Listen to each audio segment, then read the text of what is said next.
Já, þessi bók sem að kom út núna í mars held ég,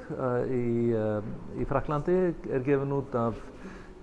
forlagi Collège de France sem er mjög merk menntastofnun í Frakklandi sem stofnuð var á 16. öld og er einstök að því leyti að prófessorarnir þar þá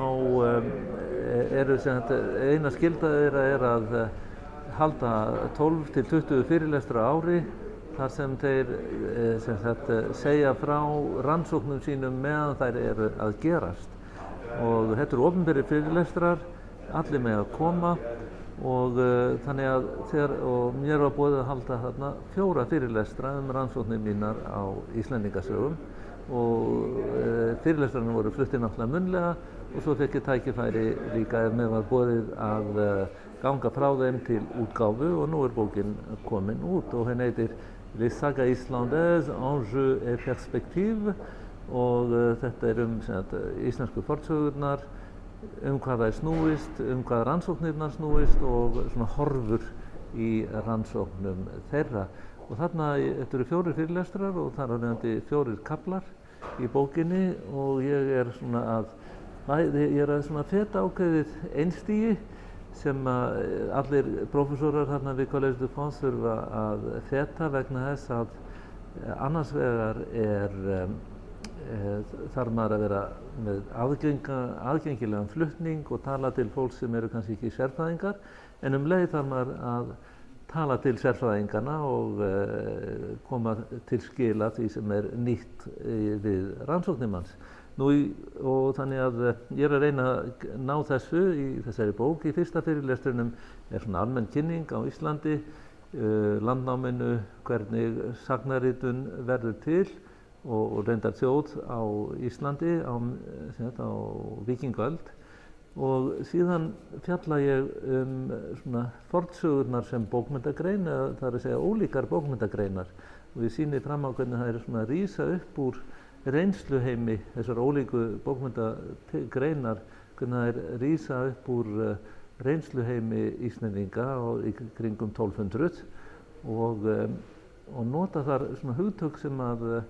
ég sæki til ýmissa heimspekinga og bókmenntafræðinga til að útskýra nákvæmlega hvernig þessar bókmenntagreinar, fornaldarsögur, konungasögur, samtíðarsögur og Íslendingasögur, hvernig þær raun og veru túlka mismunandi afstöðu Íslendinga til umheimsins og til sín og þannig að Íslendingasögurnar hafi ákveðna sérstöðu vegna þess að þær fjalli svolítið svona samsemd hverjir Íslendingar eru. Þetta er efni fyrsta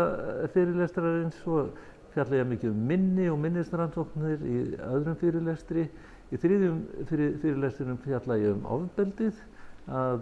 þetta er ofbeldisfullt samfélag sem að fornsögurnar spretta upp úr og sagnalistinn er ákveðnum hæðum á Sturlungaöld sem virðist vera minnsta kosti svona átakamesta og ofbeldismesta tímabil Íslandssögunnar og ég sýni fram á hvernig sumarsögurnar bera vott svona ákveðin áfallega streituröskun, svo má segja, sem að skynja má í sögunum. Í síðasta fyrirlestrinum fer ég svona lengst, kafa ég dýpst ofan í fornsögurnar og skoða í raun og veru hvernig svona djúpsálafræðin getur leitt okkur á vit í raun og veru dýpri merkingar sögunar, hvaða merkingu þær kunna að hafa haft fyrir höfunda og viðtakendur og þann nota ég með sálgreininguna og til að í raun og veru einangra það sem er einstakt við hverja sögu.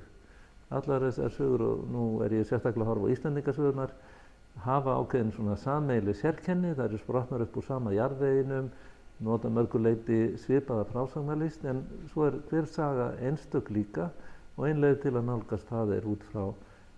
með bókmenntagreiningu sem að sækir líka vitneskju í fræði sálgreiningar innar.